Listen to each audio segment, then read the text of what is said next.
Сохраним память о подвиге героев Великой Отечественной войны. Когда и где вы услышали о начале войны? 22 июля без предупреждения Гитлер начал воевать. Сперва надо Белоруссия, Шатовский, большой город, граница Ятова. Там были. А второй день наши бомбил. Погибли. Он начал командовать. 1 марта пару там построили. Вот, месяц будем отдыхать. И пойдем в Дальний Восток, японцам воевать. Месяц отдыхали. Катюша сама только не брал. Василевский. 29-й армия была, 30-й была, 31-я армия была. 29-й, 30-й брал Дальний Восток, 31-й оставил.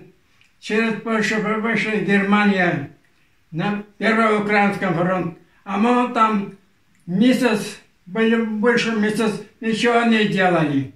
Занятия проводили. Нас не было, не надо было. 20 моих стрелкой корпус, без перерыв, без остановки, 870 километров дали. Красная земля дали, гвардейский, земля дали, немецкий корпус дали. Книжка дают каждому. Отбоевали. Мы назвали наше интервью «Путь, освященный светом добра и чести». Дело в том, что Мухаммад Лагатиатулович по своей природе очень честный и добродушный человек. После войны он работал в колхозе и держал у себя лошадь. У них в деревне было мало мужчин. Из-за этого Мухаммад Лагатиатулович помогал пожилым и вдовам, пахал их приусадебные участки. Мухаммад Лагатиатулович всегда и во всем пытался помочь окружающим. Наверное, поэтому он до сих пор здравствует до 100 лет.